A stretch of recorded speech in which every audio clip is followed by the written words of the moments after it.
Boa tarde a todas e todos que nos acompanham. Sessão dos de julgamento do Tribunal Regional Eleitoral, Casa da Cidadania e da Democracia. Sejam todos muito bem-vindos e acolhidos. Nós que estamos presencialmente, havendo quórum, declaro aberta a nossa sessão judiciária na data de hoje, justificando que será realizada em modalidade híbrida, em face de alguns de nós, membros e a Procuradora Regional Eleitoral, estarmos justificadamente fora de nossas, fora da sede, mas ainda no exercício de nossas atribuições jurisdicionais e administrativas. Então, feita esta anotação, submeto aos pares a ata da última sessão e, se não houver nenhuma alteração ou acréscimo, declaro a ata aprovada. A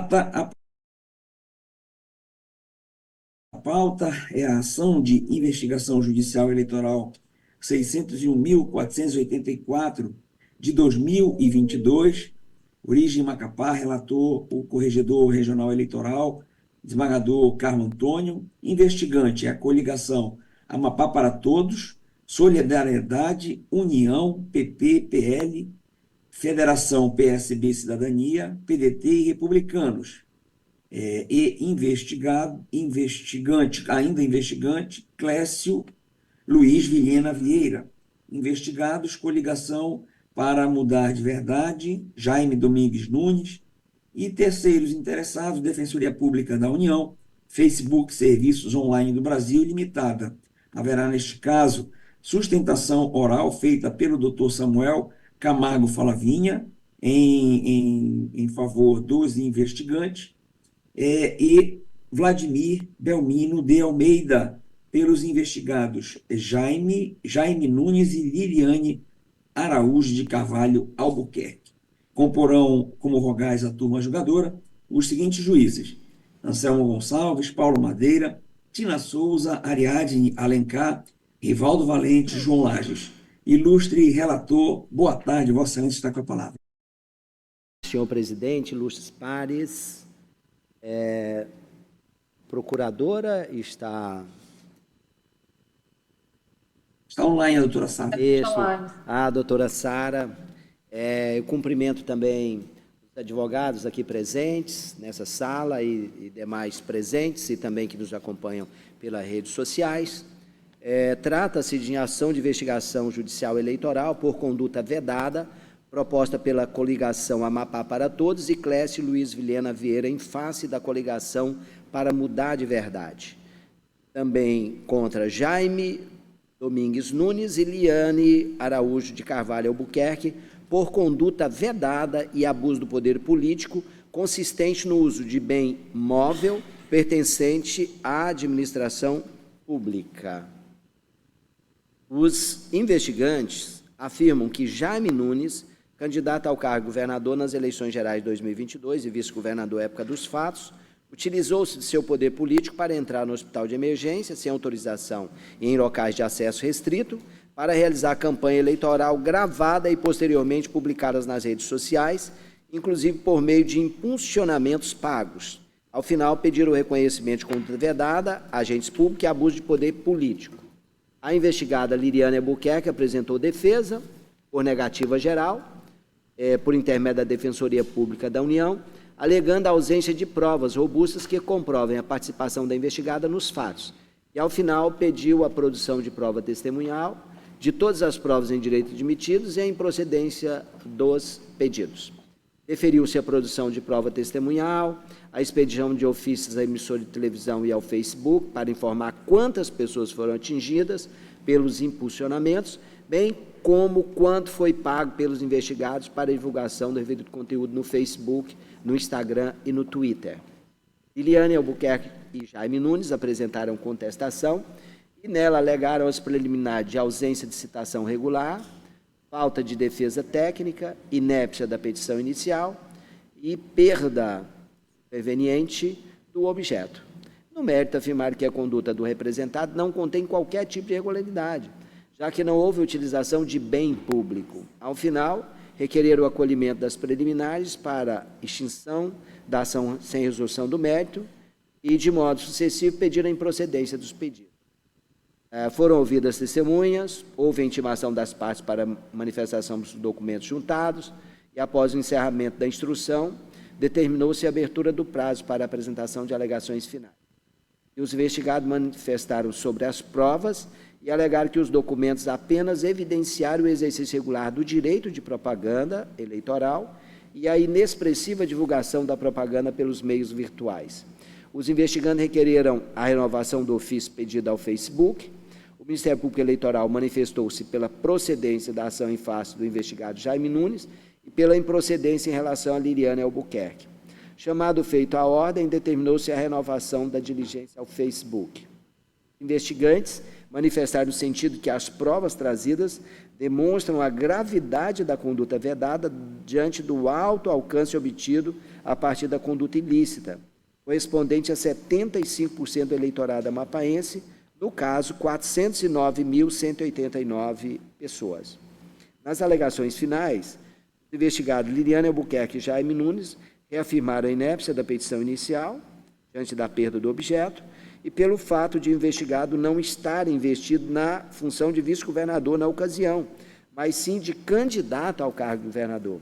E, no mérito, disseram que o investigado, durante a visita, não entrou em ambiente proibido, tampouco prejudicou o funcionamento do hospital e que os investigantes não demonstraram o uso indevido do bem público. Ao final, requereram o acolhimento da preliminar de inépcia da petição inicial e que a ação seja julgada improcedente e, de modo sucessivo, que seja aplicada somente a multa em caso de procedência. A coligação Amapá para Todos e Clécio Luiz Vilhena Vieira alegaram que não há perda do objeto da ação. E ficou demonstrada a ocorrência da conduta vedada, já que o investigado transitou em espaço restrito destinado a pacientes, funcionários e acompanhantes para realizar a gravação de propaganda eleitoral e que a conduta prejudicou o serviço prestado no hospital de emergência. Afirmou ainda que houve a quebra da isonomia entre os candidatos, visto que Jaime Nunes não solicitou previamente autorização para realizar as filmagens. E, ao final, solicitou o afastamento das preliminares e que a ação seja julgada procedente para cassar o diploma de Jaime Nunes ao cargo de governador do estado do Amapá e a imposição de multa a ele no valor de 100 mil FIRs, dada a gravidade e repercussão das condutas ilegais. O Ministério Público reiterou os termos do parecer, no qual pede a procedência em relação ao investigado Jaime Nunes e pela improcedência em relação a Liliane Araújo. É o relatório.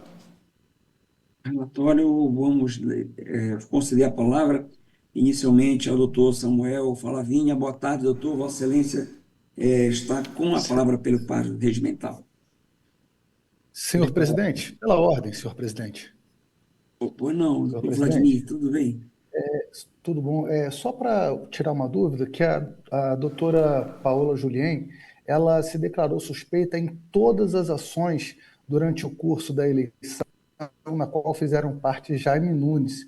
Eu quero saber se será renovada essa suspeição ou se o motivo que causava a suspeição cessou e agora ela se encontra apta a participar do julgamento. Obrigado. Ela não está não está como vogal nesse processo, tá, doutor? Os vogais são Anselmo Gonçalves, Paulo Madeira, Tina Souza, Ariadne Alencar, Rivaldo Valente e João Lages. Muito obrigado. É que eu a vi no vídeo aqui, achei que ela iria participar. Perdão. Doutor Samuel, você está com a palavra. Obrigado, Excelência. Primeiramente, cumprimento Vossa Excelência, desembargador João Lages, presidente desse egrégio Tribunal Regional Eleitoral do Estado do Amapá.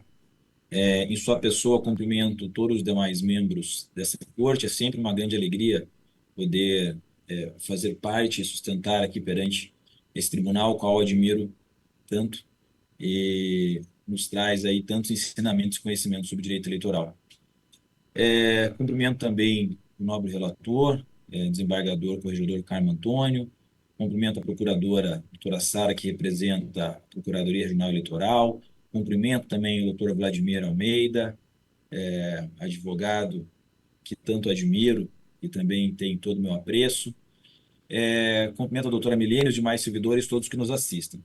Excelências, esse caso O tema desse caso já é conhecido por essa corte, então não precisarei me alongar tanto, porque essa Corte Regional Eleitoral já julgou, inclusive, uma situação semelhante, mas envolvendo as condutas de propaganda eleitoral.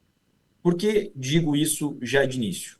Porque nós temos que, inicialmente, fazer uma diferenciação deste caso com aquela.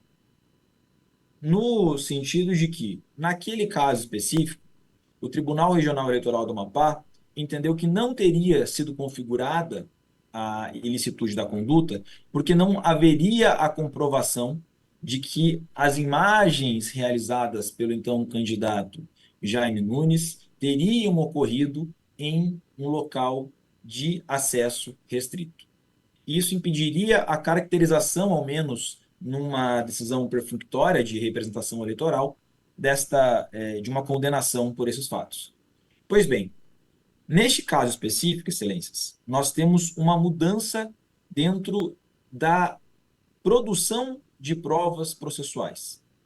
Porque esse caso foi instruído, foi muito bem instruído, inclusive, pelo nobre corregedor, desembargador Carmo Antônio, e nós pudemos ouvir, neste caso, sobre a situação da propaganda eleitoral de Jaime Nunes durante a eleição de 2022, pessoas como o diretor do hospital, como o chefe de manutenção do hospital, como o cinegrafista contratado pelo próprio, então, candidato Jaime Nunes. Pudemos ouvir ali o senhor Giovanni, que foi candidato também a deputado estadual, mas que era funcionário do hospital e acompanhou o candidato durante essas gravações, para se chegar, neste momento, a uma conclusão diversa. Primeiramente, o doutor Vladimir talvez alegue uma perda superveniente do objeto, no caso, por não ter sido Jaime Nunes eleito. E tal qual, em outro caso já julgado por esse tribunal também, o tribunal entendeu pelo conhecimento e prosseguimento da ação de AIGE contra candidato não eleito, porque as consequências da condenação de uma cassação de registro, dentre elas estão a inelegibilidade. E a inelegibilidade é uma consequência que permanece no tempo, por isso, ante a possibilidade de uma sanção ainda em vigência, não se tem a perda do objeto desta AIGE. Indo para o mérito da ação. Excelências, o TSE nos cobra para o enquadramento da conduta vedada do artigo 73, inciso 1º, da Lei 9.504, que nós temos que ter, durante a propaganda eleitoral, a utilização, por agente público ou não, de bem móvel ou imóvel pertencente à administração direta ou indireta, que seja utilizado para beneficiar candidatura. Neste caso, todos os requisitos de ilicitude do artigo estão devidamente preenchidos. Data havendo entendimentos contrários, nós tivemos a ouvir o senhor Denis, então diretor do hospital, por ele a confirmação. Jaime Nunes não pediu autorização para entrar no hospital, não houve nenhum tipo de autorização prévia pela parte da direção do hospital. Jaime Nunes, pelo que ficou sabendo o diretor, entrou em locais que seriam de acesso restrito, porque aquela primeira ideia do tribunal de que, olha, não há provas de que se entrou em locais de acesso restrito, com a instrução ela cessa. Porque nós temos aqui o diretor do hospital dizendo que não teria barrado o Jaime Nunes porque ele era, então, vice-governador e o hospital era ligado ao governo do estado. Nós vamos ter Carlos Alberto Baia, que é chefe de manutenção e patrimônio do hospital, dizendo que os funcionários todos tinham conhecimento de quais eram as áreas restritas e que o segundo andar do hospital também era área restrita. E aí nós vamos ter Francinildo Costa de Souza, que é uma testemunha de defesa, pois é o cinegrafista contratado por Jaime, dizendo: nós estivemos também no segundo andar do hospital durante essas gravações de propaganda eleitoral. E vamos além. Nós vamos ter também o senhor Giovanni Fernandes Lobato, que foi, inclusive, candidato a deputado estadual também na campanha eleitoral de 2022, dizendo que, além de ser funcionário do hospital, nutricionista, então sabia quais áreas eram restritas ou não, acompanhou o candidato durante as gravações, inclusive no segundo andar do hospital. Pelo que foi passado na audiência, se eu entendi bem, talvez os demais que participaram, nós estamos falando do segundo andar de corredores de UTI, onde o acesso deve ser extremamente restrito. Mas ninguém parou o senhor Jaime Nunes com sua equipe pelo receio e pelo poder que ele detinha, então, como vice-governador. E esse receio do poder que ele detinha foi narrado pelo diretor do hospital, foi narrado pelo chefe do patrimônio de manutenção do hospital e por outros servidores. Com isso, tem-se, em nosso ver, configurado o ilícito do artigo 73, inciso 1º. Mas o Código nos pede uma situação a mais, porque além da configuração desse delito, excelências, e isso fica muito claro pelas imagens. As imagens estão no processo, vossas excelências todos já tiveram acesso. Essas imagens, elas foram transmitidas do senhor Jaime Nunes, abraçando pacientes, conversando com pacientes, entrando nas salas, e tudo isso ficou fartamente demonstrado na instrução que houve, sim, tumulto no hospital, que se teve uma situação de prejuízo durante a função normal do hospital, pois não vou conseguir falar essa palavra agora, travou aqui, mas houve uma obstrução das funções do hospital por parte do candidato, de sua equipe de gravação, que houve toda uma montagem de equipe de gravação. Através dos ofícios enviados às emissoras, nós temos a confirmação de que ao menos 24 VTs, exibições destas propagandas eleitorais foram transmitidas por via televisiva, além da confirmação pelo Facebook e das demais redes sociais que o patrocínio, o impulsionamento desses fatos atingiram mais de 409 mil pessoas. Então, nós estamos falando de quase 50% do eleitorado do estado do Amapá, através de uma conduta vedada que foi, em nosso ver, totalmente configurada neste caso. Então, excelências, data vênia e todo o respeito que tenho aos pensamentos diversos e também ao Dr. Vladimir, que tentará defender uma tese diferente, tenho em minha convicção de que a conduta realizada pelo então candidato Jaime Nunes extrapolou todos os limites que são estabelecidos e possíveis da lei eleitoral, utilizando sim, mesmo que indiretamente, do seu poder político como vice-governador do estado para adentrar em locais restritos de um hospital para, através de uma propaganda apelativa, realizar benefícios à sua candidatura eleitoral com gravações, imagens, obstrução de trabalho e outras situações derivadas, atingindo um grandioso número de eleitores, sendo beneficiada assim sua candidatura por uma situação totalmente irregular. Diante dessa situação, e novamente rendendo todas as homenagens a quem pense de forma diferente, queremos e aqui pedimos que seja julgada procedente a presente ação de investigação judicial eleitoral para que a interprocedência seja cassado o registro de candidatura de então candidato Jaime Nunes, sofrendo ele as consequências advindas dessa decisão. Agradeço a atenção e devolvo a palavra ao senhor presidente. Muito obrigado, doutor Falavinha. Incontinente, passamos a palavra ao doutor Vladimir Belmino. Seja bem-vindo, doutor. Com a palavra, Muito Vossa obrigado, Excelência. doutor João Lages.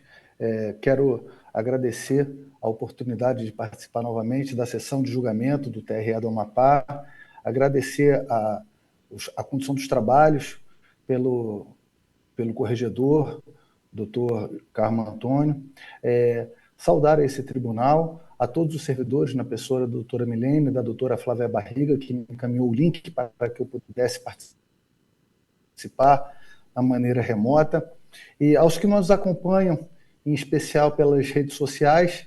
Eu sou um homem de meia idade, de pele branca, cabelos escuros, uso óculos redondos de armação preta, e estou com camisa branca e utilizo uma gravata de cor rosa. Saudar também a ilustríssima doutora Sara, representante da Procuradoria-Geral Eleitoral do Estado do Amapá. Senhores, eu não vou me deter quanto à preliminar, que será bem debatida e colocada logo ao início pelo doutor Carmo Antônio, porque temos que tratar da matéria de fato, que nesse caso é interessante. Essa é a última das 4 ações que versam sobre a propaganda eleitoral e tudo o que aconteceu com relação ao fato do Jaime Nunes ter gravado no interior do hospital de emergências, como bem destacado pelo meu colega, a quem muito admiro, o doutor Falavinha. Ficou claro, inclusive pelo depoimento do então o gestor da hora, subscreveu uma carta, embora seja um servidor comissionado, esteja vinculado politicamente à gestão naquele momento, que ele soube que o Jaime estava lá e nada fez. Então ele aqueceu com a presença do então candidato Jaime. Fica claro também, como restou exaustivamente comprovado nesta ação e nas outras ações, que o Jaime ele era adversário do candidato do governador. Não havia condição, e essas não foram provadas, de que Jaime Nunes se utilizou em algum aspecto do seu cargo de vice-governador para frequentar um local, e muito menos que esse local fosse proibido. Ao contrário, é importante destacar que Jaime ele lutava contra toda a máquina estatal naquele momento e que trabalhou muito bem a máquina estatal, porque conseguiu fazer valer a eleição do então adversário de Jaime, Clécio Luiz. Né? É importante também destacar nesse momento um ponto interessante que foi trazido a debate agora pela brilhante sustentação oral do Dr. Samuel Falavinha. Está se valendo da propagação da propaganda que ocorreu em termos normais e legais, como esse tribunal já decidiu em suas 2 ações de propaganda, mas se utiliza como se fosse uma coisa errada.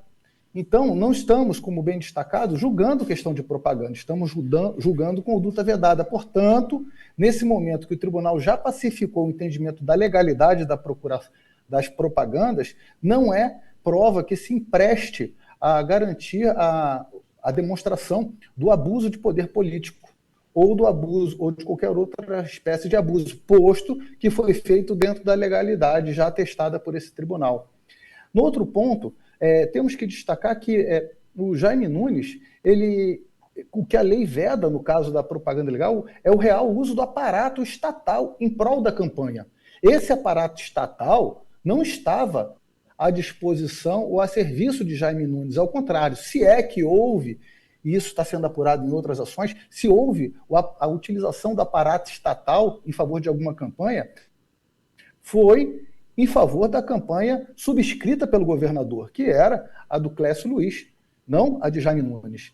Também importa destacar que a mera utilização de imagens de bem público em propaganda eleitoral não configura conduta vedada. E isso foi atestado já por esse tribunal. Esse tribunal, em momento oportuno, destacou, inclusive, na última votação, ainda nesse ano, né, Vossa Excelência, senhor presidente, em voto final, depois do pedido de vista do doutor Carmo Antônio, atestou que não foi tirada, a propaganda nem foi tirada, porque ele apenas filmou, o espaço não foi cedido a Jaime Nunes, isso está testificado no processo, e que, com todas as vênias, os requisitos da jurisprudência trazida, elas não violam a lei, delas não decorre a violação da lei, né? porque é clara em dizer que a conduta de ceder ou usar o espaço em benefício do candidato. E o prédio não foi cedido ou utilizado em benefício do candidato. O que se fez foram tomadas de imagem em áreas que não atrapalharam, em áreas permitidas, como ficou testificado em vários julgamentos também nesse tribunal. No retorno do voto vista, o doutor Carmo Antônio também, seguindo esse mesmo entendimento, ele finaliza com muito brilho, e eu espero que isso se repita, embora seja naquele momento uma votação de propaganda, vou pedir vênias para poder ser textual, né? Com efeito, como esse tribunal manifestou-se em relação a esses fatos, quer dizer, já houve outras votações, no sentido de que o local é de livre acesso a qualquer pessoa. Não houve interrupção do serviço em razão das filmagens. Isso não foi comprovado pela parte. A parte não se desincumbiu desse ônus. E o uso das dependências do hospital era franqueado a qualquer outro candidato e o uso se restringiu à captação tão meramente de imagens. Não há espaço para conclusão diversa nesse julgado, sobretudo porque o TSE manteve a decisão da Corte naquela outra ação de propaganda. O doutor Anselmo, nessa mesma oportunidade, também acompanhou o voto divergente, pedindo vênias por relator, acompanhou o voto divergente do doutor Lares, que depois foi seguido pelo doutor Carmo Antônio, e o doutor Paulo Madeira, também fazendo vários tipos de observações, optou, verificando que foi esclarecido da situação da qual foi a captação de imagens e a conversas com pacientes, também acompanhou o voto divergente.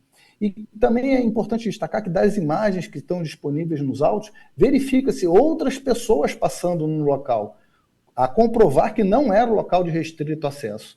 Então, com essas considerações, Excelência, pedindo vênia, eu reforço todo o entendimento que trabalhamos nas outras 3 ações, todas elas caminhando para o mesmo sentido, e rogo que o tribunal, em aplicação de tranquilidade, de mansidão de sua jurisprudência, mantenha um entendimento que transcende da mera lei para concluir nos outros processos que, de fato, foram verificados que não era local proibido, que não se utilizou de pedido de voto, tudo isso testificado em todos os processos, sendo provado que não houve utilização do abuso da condição de vice-governador para participar, excluindo qualquer incidência que possa caracterizar do tipo do 73, com relação ao candidato Jaime Nunes e muito mais quanto à candidata Liliane Albuquerque, essa que nem se fez presente naquele momento.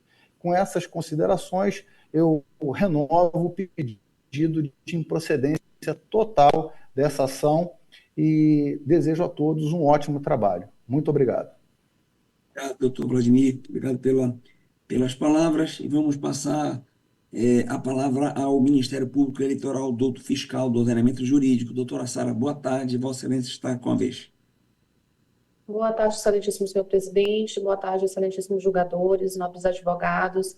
Considerando a matéria dos autos, em que já houve manifestação do Ministério Público, inclusive sustentação oral, o Ministério Público vai apenas reiterar os termos da manifestação já acostada aos autos, excelências.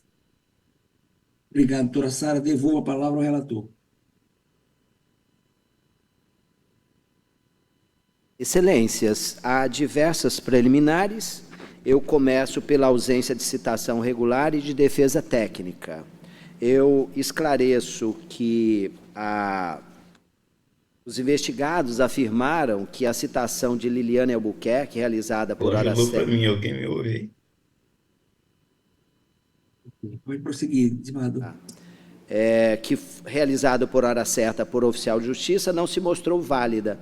Eu estou rejeitando, Excelência, primeiro porque foram observados todos os princípios do Código de Processo Civil e, além disso, ainda que intempestiva, a contestação foi aceita e, desse modo, diante da admissão das defesas e a patente ausência de prejuízo, eu estou aqui rejeitando essa preliminar. Todos de acordo? Preliminar rejeitada, pode prosseguir, desembargador. Alega-se também, Excelências, inépcia da petição inicial por perda do objeto, incongruência lógica entre a narração dos fatos e a conclusão. Só que, evidentemente, está claro que não há perda do objeto, porque nessas ações eleitorais, em virtude do interesse público envolvido, é absolutamente relevante o pedido, porque, uma vez configurado o ilícito, impõe-se ao órgão julgador a aplicação das sanções previstas na norma. Portanto, não há margem de atuação ao julgador. E as circunstâncias de não ter sido indicada a reprimenda legal para o ilícito narrado pelos investigantes não impede o conhecimento dos pedidos. E, além disso, eu estou acrescentando aqui que não prospera também a inépcia da peça de ingresso, porque os investigantes narraram que Jaime Nunes praticou conduta vedada a agente público, porém houve confusão da petição inicial, porque o investigado, ao comparecer ao hospital para verificar o funcionamento dele e ao ouvir a população sobre possíveis melhoria, agiu como candidato ao cargo governador e não como vice-governador do Estado, como ficou claro nas provas trazidas. Então, por essas razões, como há uma narrativa da conduta que caracteriza em tese conduta vedada e que a discussão diante da responsabilidade dele existiu, então, evidentemente, se ele é responsável ou não é questão de mérito. Por isso, estou rejeitando a preliminar. Todo mundo de acordo? Preliminar rejeitada, Vossa Excelência pode prosseguir, desembargador. Excelências, aqui o que acontece, conforme ficou claro, essa matéria já é bem conhecida do nosso tribunal. Primeiro, em duas ações relatadas por Vossa Excelência. No primeiro, no julgamento da propaganda, e nós entendemos, por maioria, que não houve ilícito. Depois, na sequência, outro julgamento de conduta vedada, por maioria também nós entendemos que não houve conduta vedada. E agora, o que se busca? Com base na mesma relação base, busca-se o reconhecimento do abuso do poder econômico. E aí eu faço o seguinte registro aqui, de forma bem resumida, que no caso dos autos, verifica-se que a coligação Amapá para Todos e Clécio Luiz Viana Vieira propuseram a presente age com fundamento no mesmo fato da representação especial 600.839, anteriormente proposta pelo Ministério Público Eleitoral, e apenas acrescentaram a causa de pedir relativa ao suposto abuso de poder econômico. Como os fatos versam sobre o possível uso do hospital pertencente à administração pública para a realização da campanha em benefício do então candidato Jaime Nunes. Então, a relação básica é a mesma. Com efeito, é evidente a identidade das ações, já que apresentam a mesma relação jurídica básica e probatória no tocante à conduta vedada a agentes públicos, já que, conforme relatado, os impugnantes transcreveram a narrativa ministerial da referida age e juntaram as mesmas provas apresentadas pelo Ministério Público. Então, eu estou aqui acolhendo a preliminar de litispendência para não conhecer a causa de pedir referente à conduta vedada a agentes públicos, pois anteriormente proposta pelo Ministério Público Eleitoral, tendo havido, inclusive, enfrentamento da matéria pela Corte em representação especial. Então, estou conhecendo apenas da alegação do abuso do poder político e reconhecendo a litispendência em relação ao outro pedido. A conduta vedada. Está claro isso, Excelências? Perfeito. Acho que para mim ficou claro. Pergunto ao juiz Anselmo Gonçalves como vota. Eu compreendi bem a situação e acompanho o relator. Juiz Paulo Madeira. Acompanho também, presidente. Juíza Tina Souza. Com o relator, presidente. Juíza Ariadne Alencar. Acompanho, presidente. Juiz Rivaldo Valente. Também acompanho, senhor presidente. Eu também vou acompanhar, muito embora na sustentação oral ficou bem claro para mim que o doutor Samuel Falavinha, ele defende sempre o aspecto da conduta vedada, do artigo 73, inciso 1. Salvo o melhor juízo, Sua Excelência não falou no abuso do poder político, mas como o relator está dizendo que consta na inicial este abuso, eu acompanho com estas considerações. Eu não conheço quanto ao fundamento da conduta vedada, mas sim quanto ao fundamento do abuso do poder político. Devolvo a palavra ao relator. Excelências, conforme ficou claro no relatório e depois também pelas manifestações, especialmente do advogado da defesa, esta Corte julgou em recente julgado a representação especial 600.839 de 2022, que discutia o mesmo fato. Momento em que prevaleceu o entendimento de que o uso de bem público, que é o hospital, pelo então candidato Jaime Nunes, não configurou conduta vedada a agentes públicos, porque observadas as balizas fixadas pelo TSE para afastar a ocorrência do ilícito. Do referido acórdão, merece destaque o seguinte trecho, em que se identifica a razão de decidir do acórdão. Abro aspas. O local é de livre acesso a qualquer pessoa. Não houve interrupção do serviço em razão das filmagens. O uso das dependências do hospital era franqueado a qualquer outro candidato. E o uso se restringiu à captação de imagens. Não há espaço para conclusão diversa neste julgado, sobretudo porque o TSE manteve decisão desta Corte e negou provimento a recurso de órgão ministerial na representação por propaganda eleitoral irregular. Isso, o voto do ministro, no voto do ministro Marques Nunes, que transitou em julgado em 5/10/23. Então, verifica-se, portanto, que em relação a esse fato, abuso de poder político consistente no uso de bem pertencente à administração pública, esse tribunal entendeu não ter havido propaganda irregular, tampouco conduta vedada a agentes públicos. Então, apesar de a AIGE e a representação por conduta vedada a agentes públicos constituírem ações autônomas e com consequências jurídicas distintas, não há como afastar a conclusão da Corte pela inexistência de ilícito da análise do suposto abuso de poder político no caso concreto, uma vez que assentada a posição deste tribunal pela ausência de irregularidade no comparecimento do então candidato em hospital público. De igual modo, é imperiosa a conclusão pela inexistência do abuso em virtude da exigência de gravidade das circunstâncias para a configuração do ilícito. Então, pelo exposto, excelências, eu estou votando pela improcedência dos pedidos. Feito. Como vota a juíza Selma Gonçalves? Acompanho o relator, senhor presidente. Paulo Madeira? Presidente, do mesmo modo, essa matéria, conforme Sua Excelência, o eminente relator, já nos trouxe, essa matéria foi debatida, embora, claro, a natureza das ações eram outras, mas esse tema foi debatido amplamente. Não haveria muita coerência se nós, no momento atual, disséssemos que seria procedente a ação, porque não guardaria aderência a tudo que nós já falamos nos julgamentos anteriores, ou seja, identificamos que ali não tinha havido o uso conforme a vedação legal, né? Então eu estou acompanhando ainda, presidente. Vota a juíza Tina Souza? Eu acompanho o relator, presidente. Juíza Ariadne Alencar? Acompanho também, presidente. Paulo Valente? Também acompanho, senhor presidente. Eu também acompanho e anuncio o resultado do julgamento. TRE da Amapá julgou prejudicada a preliminar de nulidade, aliás, rejeitou a preliminar de nulidade da citação e a preliminar de inépcia da inicial.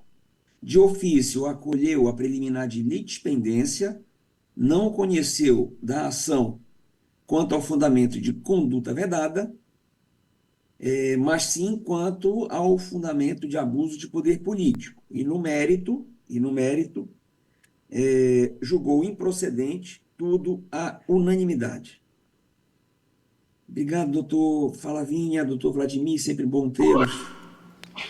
Muito obrigado, uma boa tarde a todos. Bom trabalho. Obrigado, excelências. Boa tarde, bom trabalho a todos. Boa tarde, doutor. Vamos Presidente? para o resumo da pauta. Oi.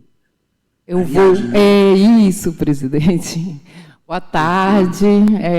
Eu vou pedir licença, presidente, tendo em vista que eu só participaria desse processo que terminou, e eu gostaria de pedir sua licença. Eu, muito consternado, eu dou essa licença, mas era bom tê-la. Brincadeira, obrigado, Ariadne, obrigado mesmo. Você é maravilhosa, tá? Você é maravilhosa. Um abraço a todos, doutor Paulo, todos que estão aí virtualmente. Um abraço, querida Ariadne, tudo de bom. Aos meus queridos Perfeito. pares que estão aqui, um abraço a todos, boa tarde. Amanhã estarei no presencial. Hoje é porque a sexta vara me consumiu minhas energias. Ah, presidente, obrigada. Nós temos também o doutor Juscelio está conosco aí, né? Qual é, para dispensar o doutor Juscelio, qual é a prioridade agora, Milei? É o número 8, presidente. Em O conjunto, embargo de né, declaração no recurso Não. eleitoral. Não. Número 8 da Perfeito, eu pauta. já vi aqui.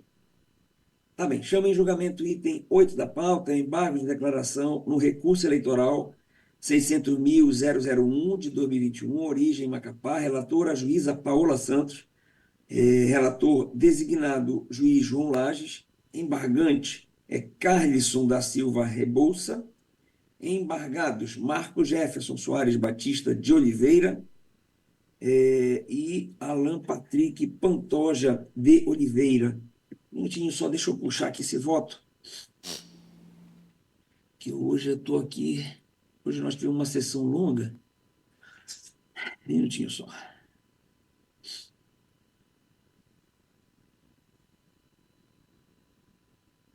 Zero um, né?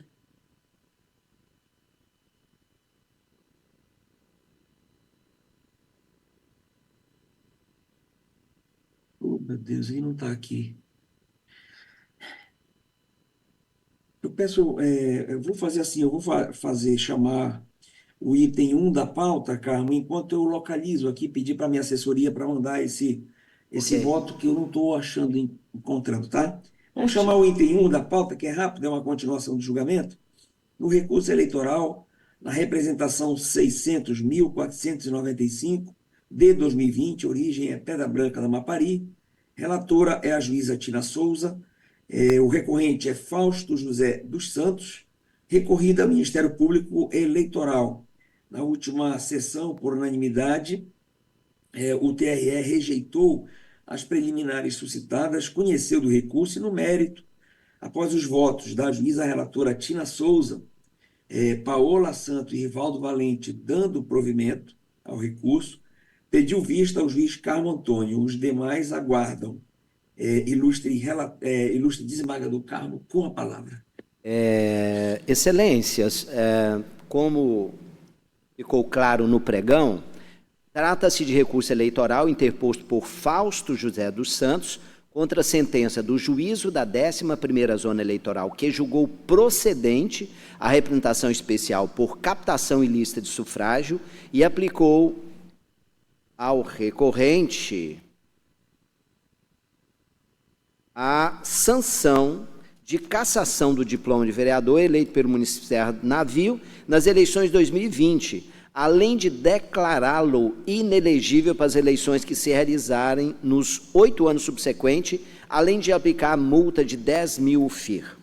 Iniciado o julgamento, a relatora proferiu voto no sentido de dar provimento ao recurso, reformar a sentença e julgar improcedente a representação, com fundamento na fragilidade da prova testemunhal para o reconhecimento da promessa de vantagem a eleitores na ausência de demonstração de prévio conhecimento do recorrente. Relativamente à entrega de vantagem consistente em dinheiro em espécie no valor de R$ 500, a relatora entendeu que não há elementos de que a referida quantia recebida por Jamile destinaram-se à compra de votos. Tampouco que corresponde à quantia encontrada com Márcia no momento do flagrante. Após o voto da relatora, o ilustre presidente também ressalvou isso, a juíza Paola Santos e o juiz Rivaldo Valente acompanharam e também deram provimento ao recurso. E aí eu pedi vista para analisar melhor o acervo provatório e vou pedir vênia aos votos precedentes e vou divergir da ilustre relatora. E registro por quê? Como eu já comentei anteriormente, ficou claro no relatório, a sentença impugnada reconheceu a captação ilícita de sufrágio nas modalidades promessa e entrega de vantagem a eleitores. Sobre a primeira, o juiz de primeiro grau assentou que ficou demonstrado o ilícito por meio de conversas extraídas de aparelhos celulares pela Polícia Federal e por prova testemunhal. A participação de Márcia Cristina na campanha do recorrido nas eleições de 2020 ficou demonstrada por meio de diálogo em que o recorrente agradece a garra e determinação no apoio a ele, e ela responde que, abro aspas, está tudo sob controle, fecho aspas, e que, abro aspas, os jovens já estão vindo, fecho aspas. Outras testemunhas demonstraram que Márcia Cristina se aproximou de um grupo de estudantes, aproximadamente 30 pessoas, para obter o apoio deles à candidatura de Fausto. Essa prova testemunhal esclareceu que Márcia se aproximou dos jovens por meio de 2 adolescentes, no caso, Jamile Silva de Oliveira e Guilherme Gonçalves Cordeiro. Nesse sentido, Jamile deixou muito claro que trabalhou para a campanha do recorrente para obter ajuda para a formatura e que recebeu a quantia de R$ 500 dele e que procurou outros jovens para apresentar o candidato porque todos estavam cientes da formatura e queriam contar com o voto deles. Confira-se. Excelências, eu passei esses votos, eu não gosto de ser repetitivo, mas eu vou tentar pegar a parte essencial para que os colegas possam acompanhar meu raciocínio. Olha o que diz a testemunha. Fizeram esse trabalho com o objetivo de obter ajuda para a realização da formatura. O candidato lhe entregou o valor de R$ 500, enquanto faziam campanha para a formatura. Esse valor não foi distribuído com os demais, pois foi emprestado ao seu pai, que por sua vez não devolveu. Quando estávamos fazendo campanha, fomos sim à casa de Meuriane. Apresentamos o candidato Fausto como vereador e levamos a proposta também, porque todo mundo já era ciente da nossa formatura e que iríamos precisar de ajuda. E essa foi a forma que levamos ele. Apresentamos ele, aí ela diz, mas em nenhum momento tocamos em compra de votos. Só apresentamos e perguntamos se podíamos contar com o voto dela. E no momento lá ela confirmou o voto. Conhece Márcia Cristina, pois trabalharam fazendo campanha. Afirmou que existia uma lista de nomes dos alunos de sua turma que circulava entre ela, o candidato e Márcia Cristina, com os quais faziam campanha, marcavam que tinham visitado e podiam contar com o voto. Quando a conversa que tinha com os colegas, disse, apresentávamos o Fausto como uma pessoa que podia ajudar jovens, projetos, e era dessa forma que, ela diz, nós levava. E, como eu já disse, nós tínhamos uma vontade de termos uma formatura. Então, qual era o nosso objetivo? Gente, no tempo da campanha, nós vamos ver uma pessoa, um vereador, no caso, que pode nos ajudar. Das declarações da testemunha, verifica-se a tentativa de afastar a ocorrência do ilícito ao afirmar que não houve compra de votos, apesar de confirmar o reconhecimento da quantia para ajudar na formatura e a realização de campanha com lista de alunos para poder contar com os votos deles.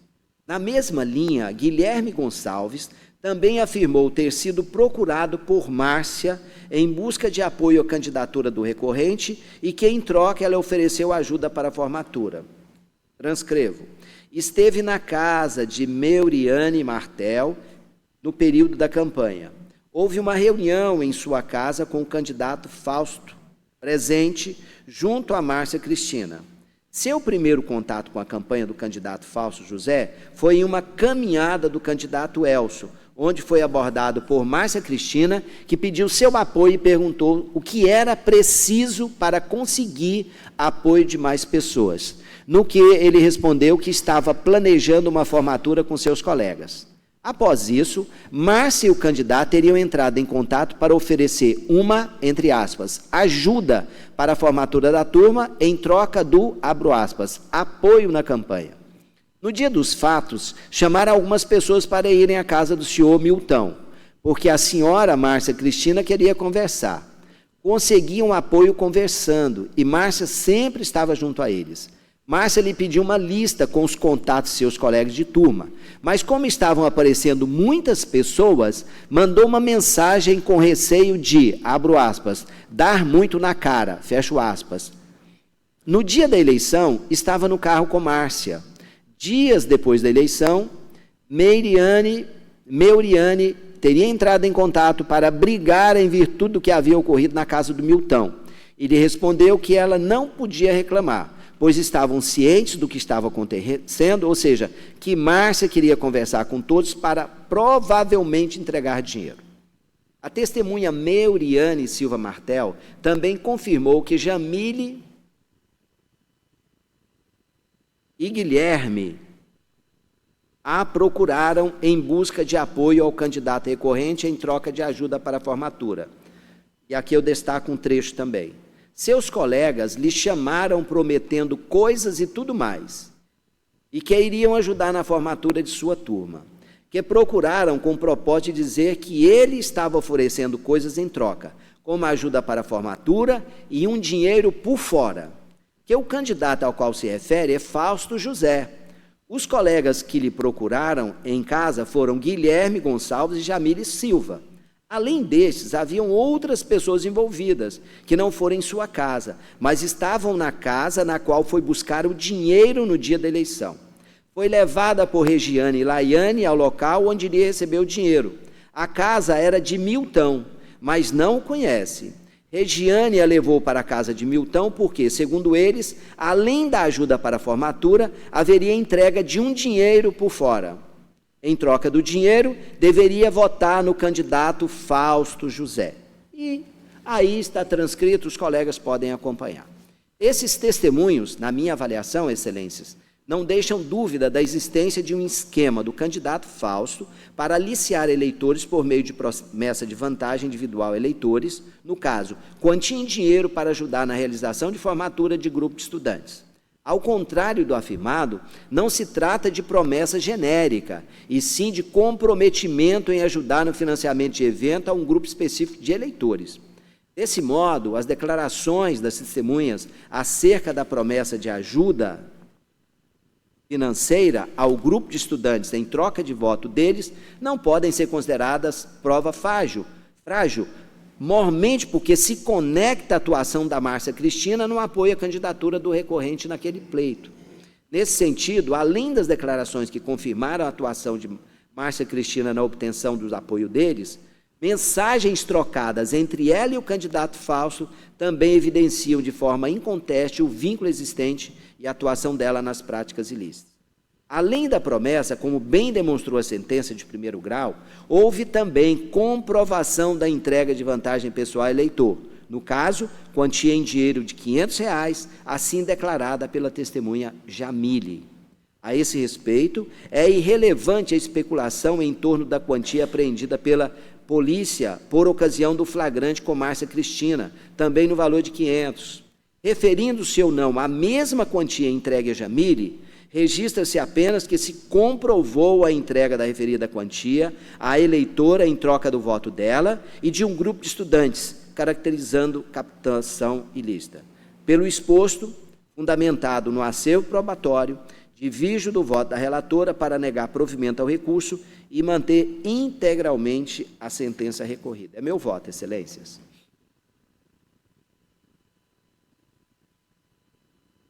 Obrigado, senador Cão. Com o voto, a juiz Anselmo Gonçalves.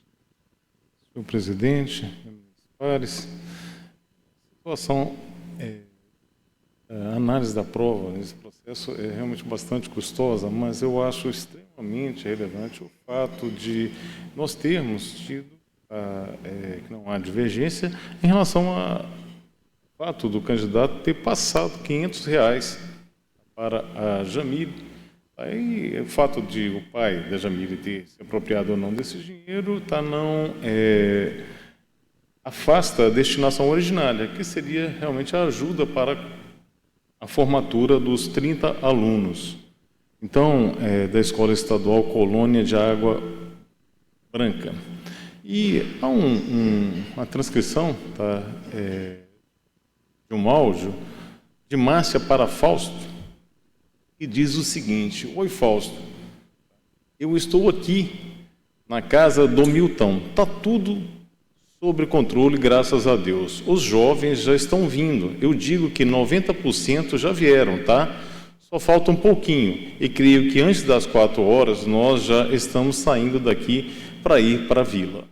Fecho aspas. Existe outro áudio também de Márcia para Fausto, que diz: bom dia, já estou na colônia desde 6h30 da manhã, com as munições em mãos. Estou escondida debaixo das asas do Altíssimo. Em breve, vamos cantar o hino da vitória.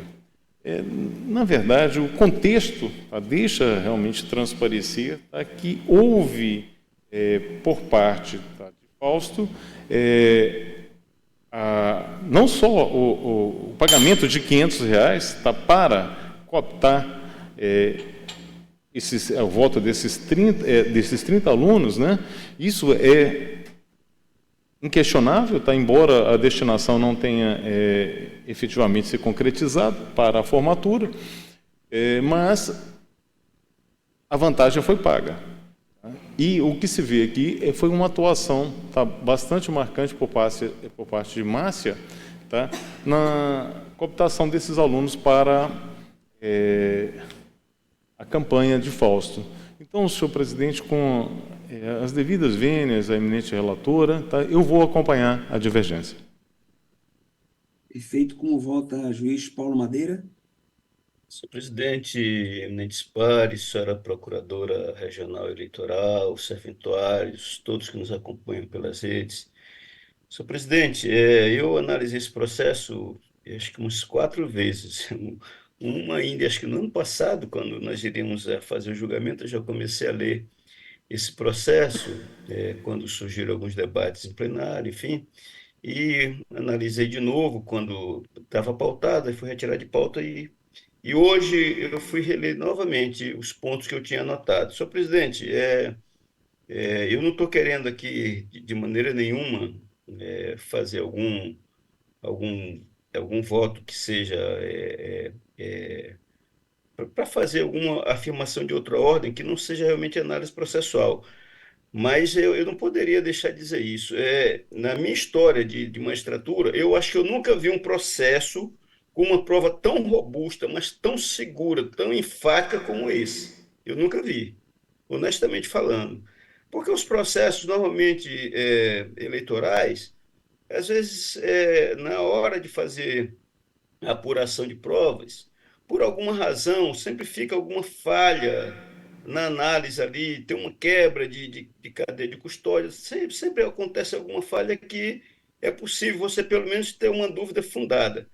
No presente caso, senhor presidente, eu não tenho absolutamente nenhuma dúvida fundada de que os fatos não ocorreram da forma narrada pelo Ministério Público e conforme o juízo acolheu lá no primeiro grau. Senhor presidente, além de todos os relatos que Sua Excelência, o primeiro voto divergente, desembargador Carmo Antônio, trouxe, além desse relato, e do relato do doutor Anselmo, também, colega que me antecedeu, tem um diálogo do próprio Fausto, que está gravado aqui, está na página 11 da peça que foi juntada pelo Ministério Público, no movimento que fica no dia 24 de junho. Eu não gosto de fazer referência a ID, que é muito número. Mas dia 24 de julho, LHO, de 2023. E lá nesse trecho, é o diálogo com o próprio Fausto vereador, conversando com a Márcia. Tem lá ele dizendo assim, está lá, está salvo aí, quem quiser confirmar, está na página 11 dessa peça do Ministério Público. Está a transcrição literal do áudio que ele nunca contestou, ele nunca negou que ele tivesse falado isso. Diz assim, ei, Márcia, boa noite. Tá ótimo. Eu fui lá na colônia, agora à tarde. Eu fiz o pagamento da folhinha de todas as meninas. Lá tá tudo bom. Senhor presidente, essa região aqui está falando em todo esse contexto do processo, é uma região que eu conheço muito bem. Eu fui magistrado em Serra do Navio durante 4 anos. Então, essa é uma região paupérrima, muito pobre, é a região mais pobre de Serra do Navio, que hoje já é uma região por si só muito pobre. Quando o garimpo foi embora, a região empobreceu mais ainda. E essa região da colônia do Água Branca é uma região muito pobre, onde as pessoas são muito carentes. Então, o que aconteceu aqui, senhor presidente, além de toda a gravidade pela compra de voto em si, que é inconteste, a Jamile declarou, inclusive com detalhes, de que ela entregou esse dinheiro para o pai dela e ela dá destaca, que não devolveu. A contextualização de tudo isso, senhor presidente, junto com todas as provas, faz essa situação ser muito mais grave do que normalmente seria se fosse uma compra de voto em qualquer outro contexto. Por quê? porque é explorando pessoas jovens, eleitores de primeira viagem, pessoas ali com 16, 17 anos, começando a sua vida de cidadania e já foram usurpadas, compradas com uma promessa de pagamento de uma festa de formatura, pessoas carentes. Então, na verdade, senhor presidente, isso aqui, muito mais do que uma gravidade eleitoral, isso era algo digno de encaminhar para processamento criminal, porque realmente é algo muito sério. Muito sério. E não há qualquer aspecto que se possa dizer sobre fragilidade de prova, com todo o respeito à minha colega Tina, que foi a relatora, mas eu analisei passo a passo todos os diálogos não foram negados, ao contrário do que é dito pela defesa. Isso não ficou restrito à conversa na polícia, porque houve uma instrução processual muito elaborada, né, sob o crivo do contraditório. Não houve negativa com relação aos fatos da casa do Milton, que teria se foram apreendidos os valores. Então, senhor presidente, as provas são muito, muito, muito mais do que robustas e envolvendo jovens, eleitores em começo de vida, que acabaram, né, aceitando por conta da miserabilidade, inclusive da região, que acabou, de certo modo, estimulando a aceitarem uma imoralidade desse tamanho. Então, eu, com todo o respeito à minha colega, eu estou acompanhando a divergência. Na Doutor íntegra. Paulo, obrigado, doutor Paulo. Eu também analisei várias vezes esse processo, em especial quando se habilitaram os doutores Inocêncio, Mártires e José Severo, que trouxeram na sustentação oral algumas preliminares, foram rechaçadas, mas já tinha examinado, examinei de novo, já examinei pelo menos umas 3 vezes esse processo e cheguei também a essa mesma conclusão. De fato, eu tenho defendido aqui nas ações eleitorais que nós temos analisado que quando há uma manifestação do candidato, pouco resta a fazer. Então, realmente, há esses diálogos todos que foram narrados, tanto pelo desembargador Carmo, quanto pelo juiz Anselmo e pelo juiz Paulo Madeira, de modo que não há como dizer que o ilícito eleitoral não ocorreu. Então, com todas as vênias, a ilustre relatora e ao extenso voto, um voto maravilhoso, e, logicamente, uma posição, e aqui o julgamento vai ser por maioria, está muito bem fundamentado. Quero deixar enaltecido o trabalho da doutora Tina e de sua assessoria, mas eu também nego o provimento ao recurso e anuncio o resultado. Tribunal Regional Eleitoral, em continuidade de julgamento, após os votos dos juízes Carmo Antônio, Anselmo Gonçalves, Paulo Madeira e João Lages, julgou não proveu recurso, né, por maioria, mantendo a sentença, tudo nos termos dos votos proferidos. Perfeito? Então, vamos agora sim ao item 8, já está comigo aqui. Eu já fiz o pregão e passo incontinente à leitura aqui do meu voto.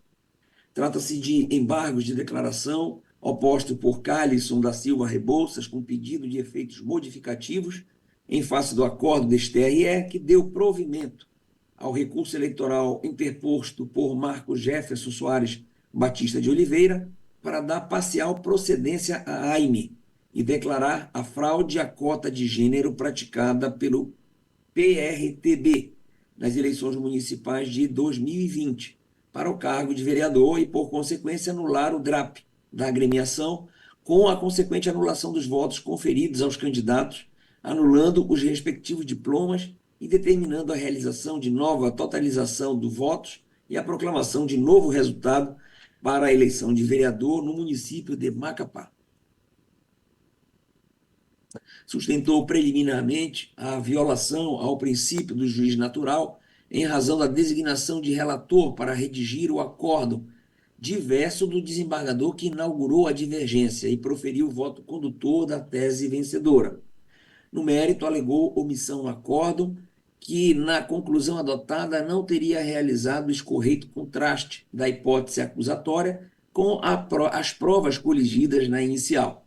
Sustentou ainda omissão pelo fato de que o PRTB teria renunciado expressamente ao recebimento de sua cota do Fundo Especial de Financiamento de Campanha, de modo que o referido critério não poderia ter sido adotado para configurar a alegada fraude.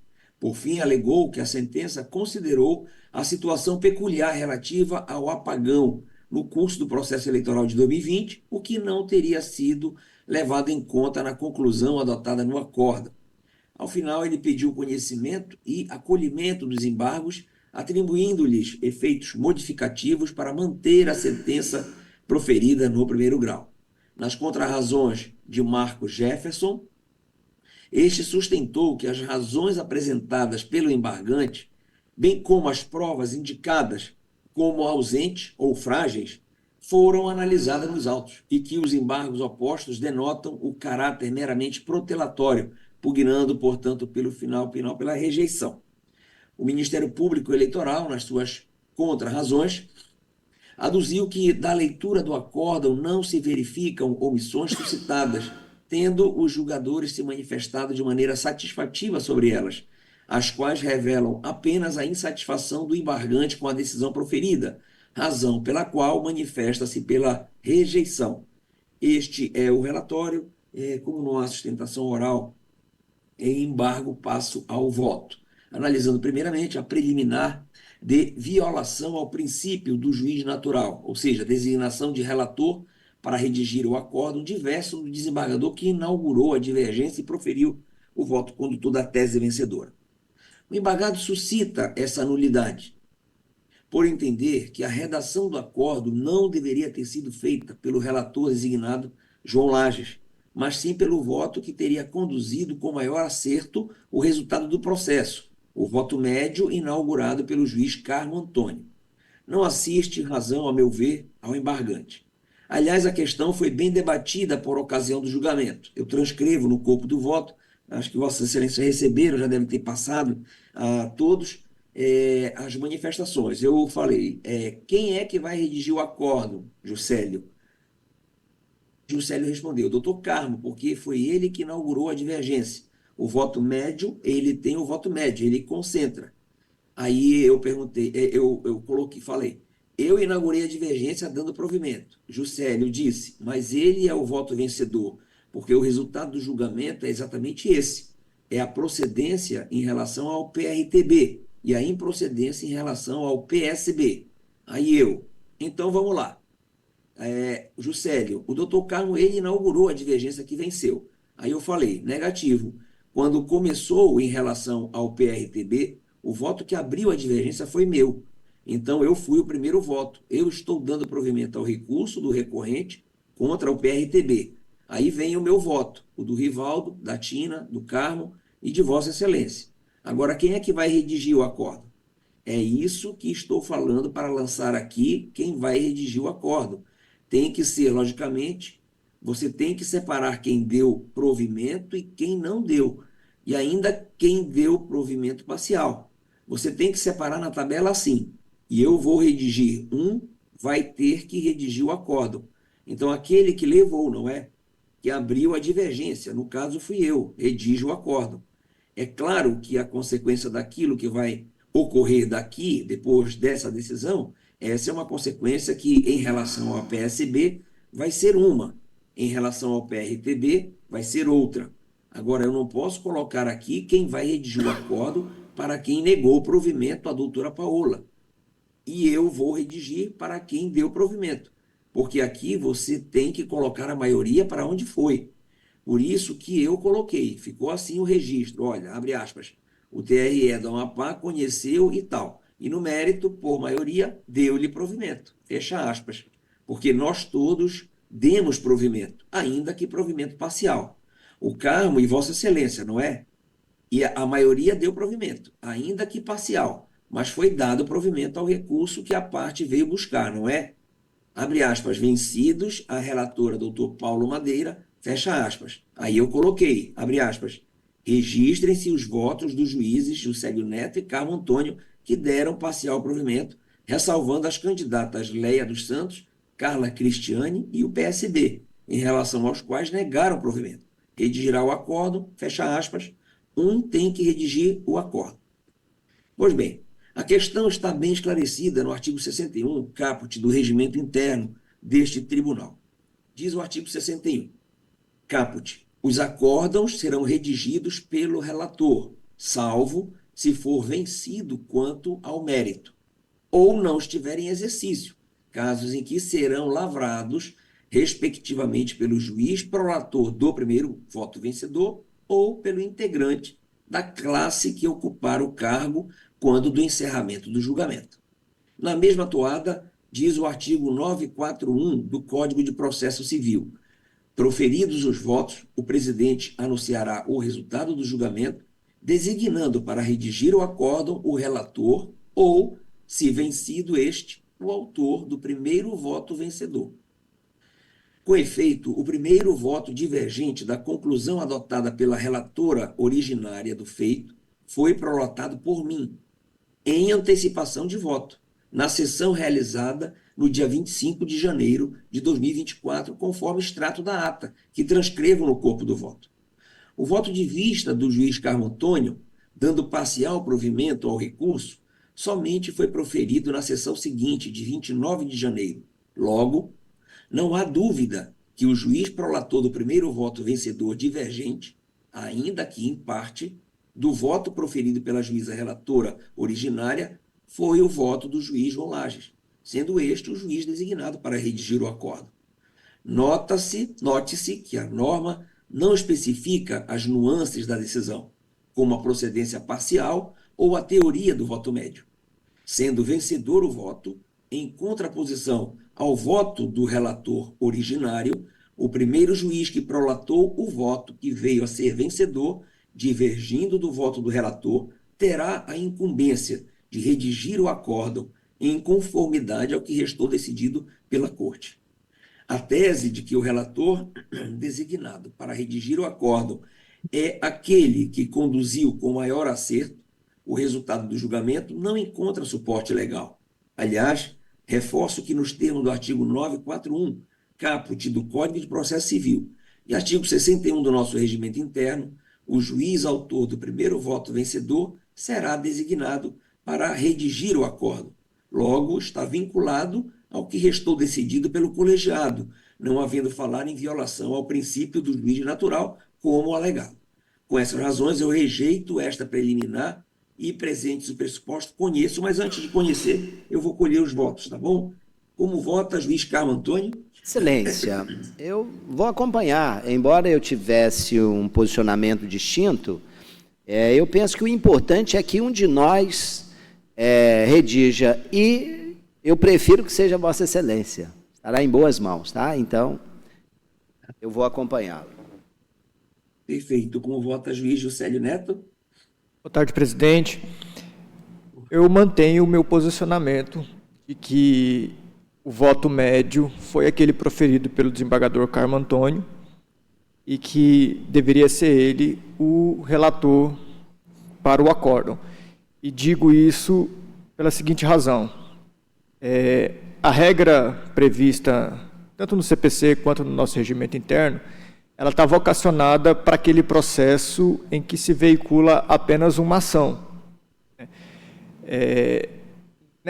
No processo em debate, existe, em verdade, uma acumulação de ações. Existe uma ação em face do PRTB e uma ação em face do PSB.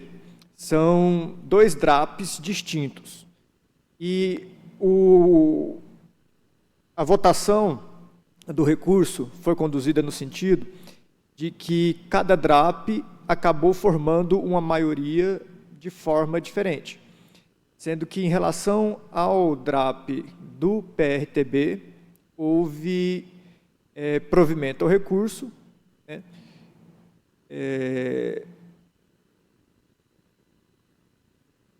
em divergência ao que foi proferido pela relatora, e em relação ao PSB, a maioria formada foi no sentido de negar provimento ao recurso. Inclusive, né, o que também negava provimento de recurso à relatora. Dentro dessa circunstância, eu entendo que deve se concentrar nos juízes membros que compuseram a votação. O relator para o acórdão deve se concentrar naquele voto que maior reflete a conclusão do plenário. E, no meu entender, o voto que maior reflete a conclusão do plenário foi aquele proferido pelo desembargador Carmo Antônio, que foi exatamente nesse sentido, foi o primeiro que votou exatamente nesse sentido, de parcial provimento, que foi a conclusão final do tribunal. O voto de Vossa Excelência era pelo total provimento. Então, ele foi um voto que não foi o vencedor em sua total abrangência. O voto do Carmo Antônio, sim, ele acabou sendo a conclusão final do tribunal, porque a conclusão final do tribunal foi de parcial provimento, dando provimento tão somente em relação ao DRAP do PRTB, negando provimento em relação ao PSB. Então, por assim entender, eu mantenho o meu posicionamento, de que deveria ter sido o desembargador Carmo Antônio o relator para o acórdão. No entanto, presidente, eu entendo também que essa matéria que foi levantada em preliminar de embargo de declaração, ela não seria matéria propriamente de preliminar dos embargos, mas sim uma contradição dentro do acordo que seria o mérito do embargo. Mas, sendo analisado em preliminar, eu voto divergente nesse sentido para acatar a preliminar e declarar a nulidade do acórdão, designando o juiz Carmo Antônio como redator para o acórdão. Eu voto, presidente. Com o voto do juiz Paulo Madeira. Presidente senhor presidente, me parece que o nosso regimento ele é muito claro. Quem profere, quem lavra o acordo, que redige o acordo, é exatamente o que proferiu o primeiro voto divergente. E não resta qualquer dúvida aqui que o primeiro voto, naquela situação concreta, embora tenha sido 2 DRAPs, foi exatamente Vossa Excelência, o presidente. E também tem um outro aspecto que, para mim, parece que é intransponível. É que a redação do acórdão, o ato de redação do acórdão, é algo... A redação ela tem que estampar o que foi definido, a coerência do que foi decidido pelo plenário. É impensável que algum relator, que algum redator, não vai expressar, quando for redigir o acordo, algo que não tenha sido exatamente aquilo que foi concluído. Então, na verdade, eu não veria, digamos assim, até nenhuma justa causa para que se tivesse essa questão como essencial. E aqui com mais uma razão, porque o próprio desembargador Carmo Antônio acabou de declarar que ele prefere até que seja mesmo o presidente. Então, eu acompanho o eminente presidente no sentido de que Vossa Excelência redige sem que isso cause qualquer tipo de mácula à redação do acordo, que tem que expressar, que estampar exatamente o que foi decidido pelo Pleno. Perfeito. Com o voto, a juíza Tina Souza. Da mesma maneira, Excelência, tomando a posição do corregedor, desembargador Carmo Antônio, entendo que se ele já manifestou interesse também, que Vossa Excelência redija, e com as ponderações do meu colega juiz Paulo Madeira, eu voto que Vossa Excelência o redija. Acerta o juiz Paola Santos. Excelentíssimo senhor presidente, eminentes pares, doutora Procuradora Regional Eleitoral, boa tarde. Presidente, eu me recordo nessa situação que realmente esse ponto ele foi bastante divergente, né?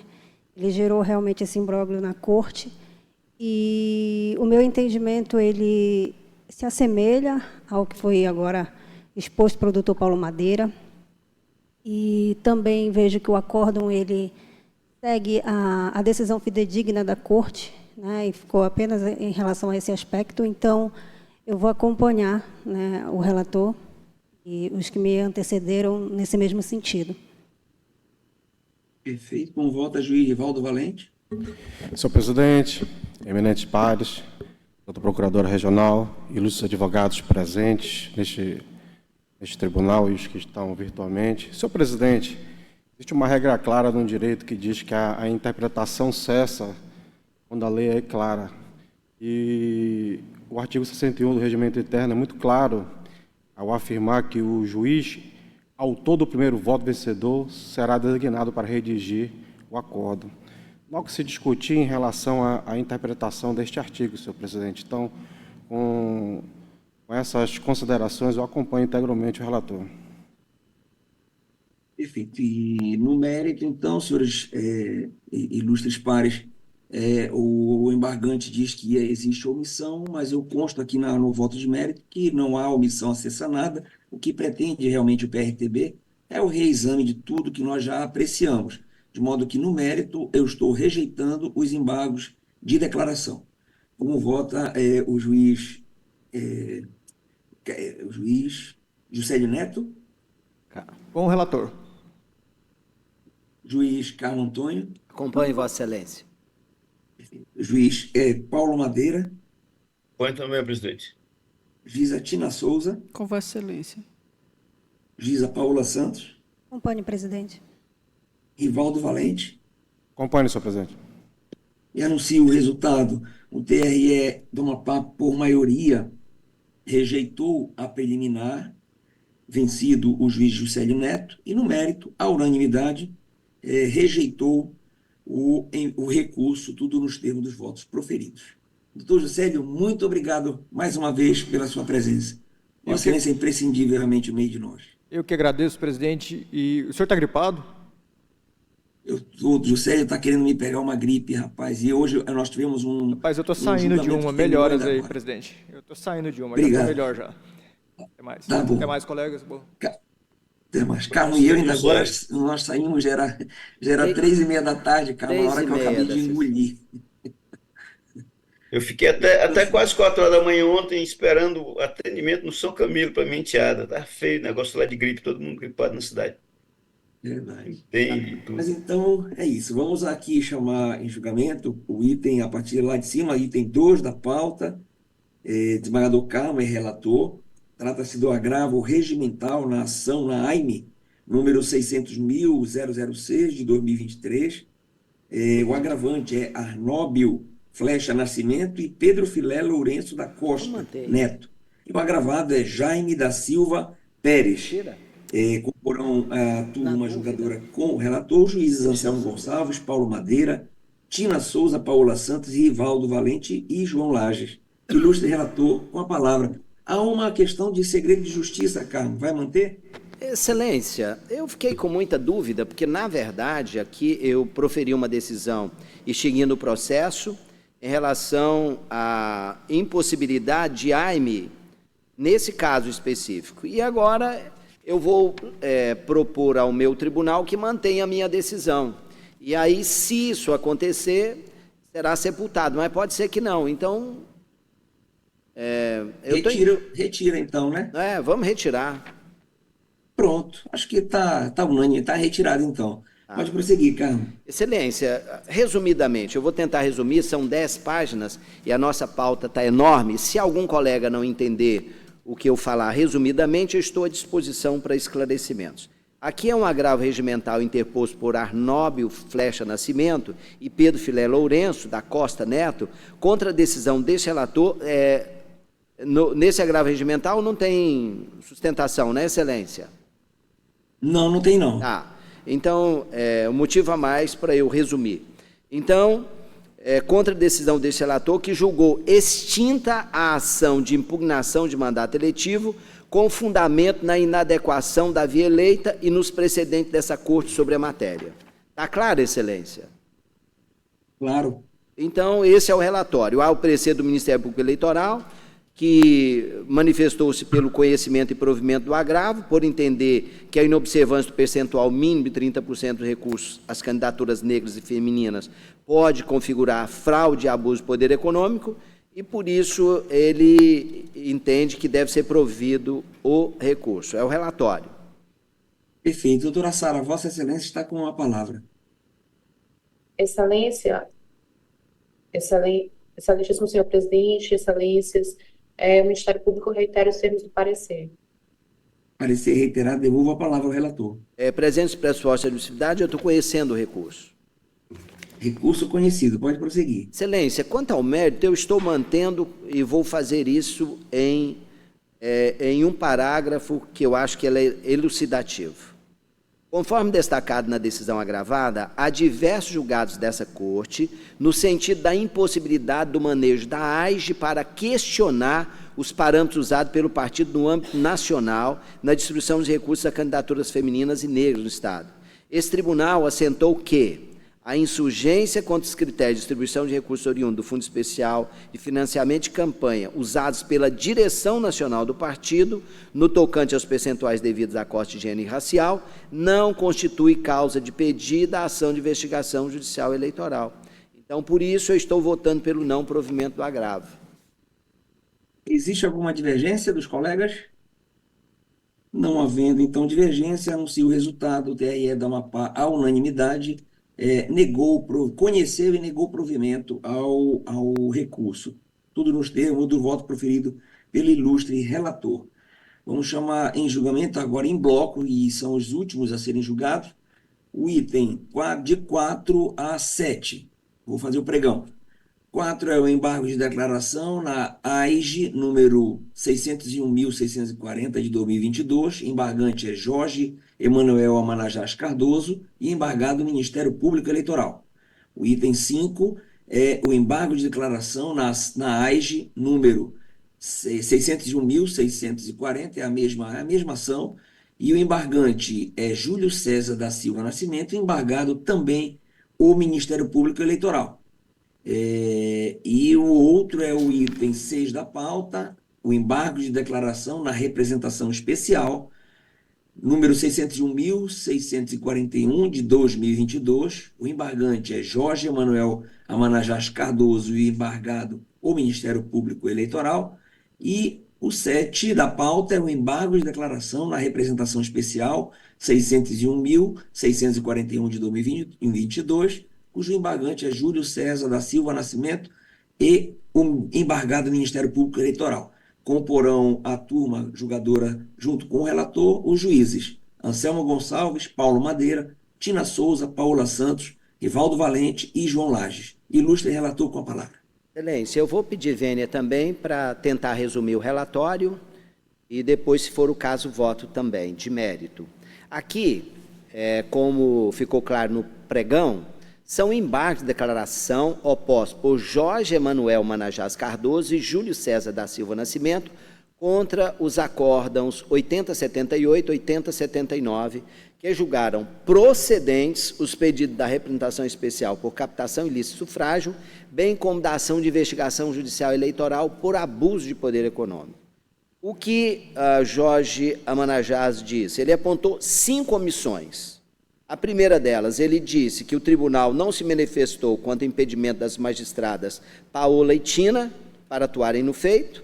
A segunda é que o tribunal se omitiu quanto à destruição do ônus da prova, já que cabia ao Ministério Público Eleitoral demonstrar que o transporte de eleitores ocorreu de forma em troca de votos. A 3, que o tribunal não indicou a prova de que houve transporte de eleitores para afastar a tese de que ocorreu apenas carona. 4, que o tribunal não se manifestou quanto à ausência de ciência e anuência do candidato quanto ao diálogo firmado entre Júlio César e Clebson. E, finalmente, que houve omissão porque o tribunal assentou ter havido observância da cadeia de custódia, porém não transladou a integralidade do referido diálogo, tampouco o grupo de WhatsApp que embasou a condenação. E o que o Ministério Público diz para impugnar em contrarrazões? Ele diz que os embargos não podem ser conhecidos em virtude da falta de demonstração de obscuridade, erro material, omissão ou contradição no acórdão. E a esse respeito disse o quê? Que houve debate do tribunal acerca do suposto impedimento das 2 magistradas, que as omissões dos itens 2 e 3 revelam apenas inconformismo com o julgamento desfavorável. O item 4, que as provas não se restringiram ao diálogo em aplicativo de conversa e que não houve omissão quanto à ciência e anuência do embargante. E, finalmente, quanto à última, sustentou que houve a disponibilização das informações relativas à extração de dados. Esse é o relatório. Vossa Excelência pode prosseguir, desembargador. Presentes pressupostos de admissibilidade, conheço, Excelência. Está conhecido, Vossa Excelência pode prosseguir. Excelência, no meu voto aqui, de 10 laudas, Eu estou concluindo que essas omissões alegadas e muito bem rebatidas pelo Ministério Público Eleitoral não existiram. Então, por isso, eu estou rejeitando os embargos de declaração. Estão todos de acordo? Estando todos de acordo, eu anuncio o resultado. O TRE, da Amapá, à unanimidade, conheceu e rejeitou o recurso nos termos do voto do ilustre relator. Eminentes pares, não há mais recurso para nós julgarmos hoje. Nós teríamos uma pauta administrativa, mas eu vou pedir assim, a compreensão, que eu realmente estou muito cansado, estou ficando já sem voz, e faremos então amanhã a administrativa. Tem alguma coisa, uma pauta um pouquinho extensa, mas de qualquer sorte a pauta judicial está curta. Eu só peço para a secretaria, para a Sejude, encaminhar o que nós já temos de votos, de resoluções, tudo para análise dos ilustres pares, tá bom? E desejo a todos um ótimo resto de dia, um bom descanso. Presidente, eu gostaria de pedir uma gentileza. Vossa Excelência está fora e eu estarei fora amanhã e, coincidentemente, a minha viagem vai acontecer entre 15h15 e 16 horas. Eu espero chegar no aeroporto a tempo de participar. São 2 embargos de declaração. Eu pergunto, Vossa Excelência poderia realizar primeiro a sessão administrativa? Posso sim, Carmo. Porque daria tempo de eu chegar no hotel ou no tribunal, num dos dois, e aí mesmo que não dê, eu aciono do meu celular. Mas eu acho que vai dar certo sim. Pode ser assim então?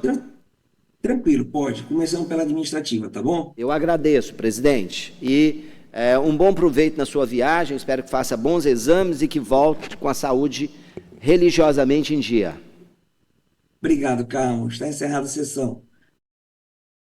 Até mais. Saudações botafoguenses. Daqui a pouco.